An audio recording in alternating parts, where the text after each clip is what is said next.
What about you? Today we're going to be aerating and scarifying this lawn. Let's go.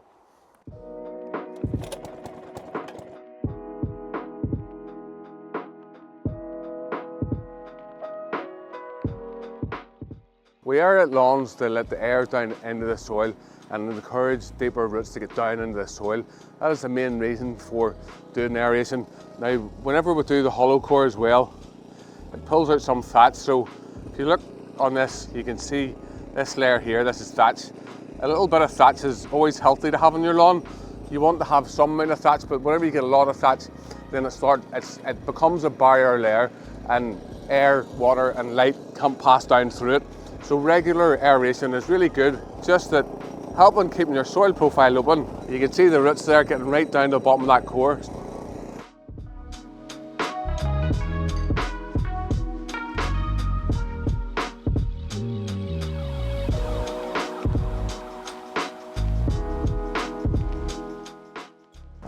Right guys, so we have a new start. I have a new colleague with me. We've got Jason here.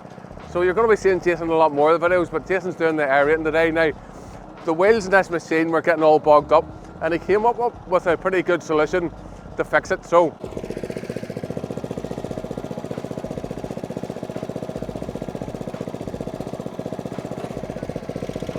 there you go. I've been using this machine for the last 10 years, and we've always just been cleaning off our hands, and somebody new comes along just with a nice simple idea and fixes just small things.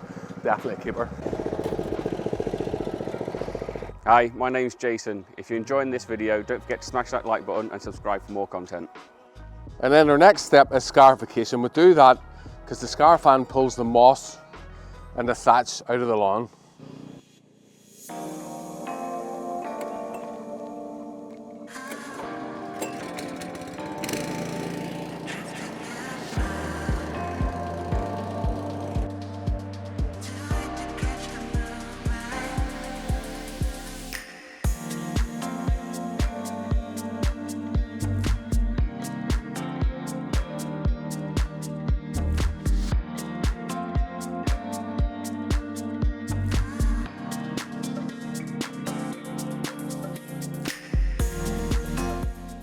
So that's us, we've done one pass over it now. Along that fence there where it's wet, there's a lot more moss and thatch along there, and the reason being a lot of the water's coming in from the road, but the rest of the lawn's not too bad. We scarify this lawn every year. So that's one pass done. Always like to do two, always like to try and get some out.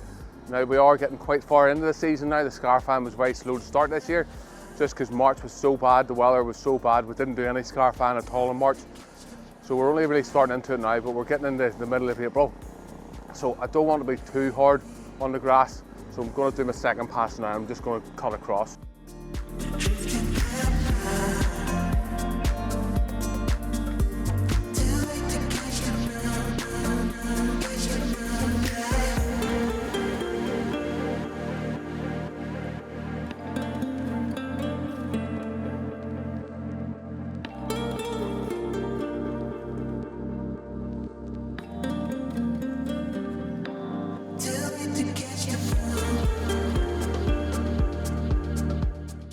So now we have all that lifted off. Our next task is we're going to feed the lawn. So today I'm using the Pro Turf. This is the 15-5-15.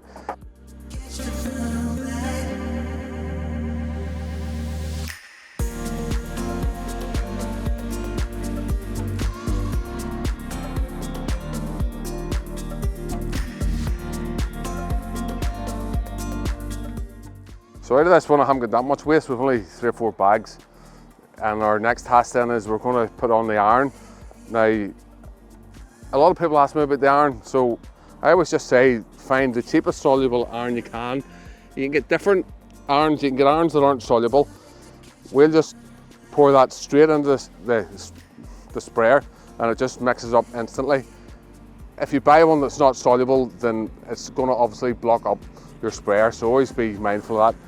But my advice to you would be look for the cheapest iron and always go for it, because all irons are pretty much the same. We spray the iron on afterwards because whenever you scarify, you're opening the moss right up, and if you put it on beforehand, you're just spraying the top of the moss, whereas if you're scarifying the lawn, you're opening the moss right up. The iron doesn't actually kill the moss the iron just dehydrates it and that burns it. So that's why we put the iron on afterwards. So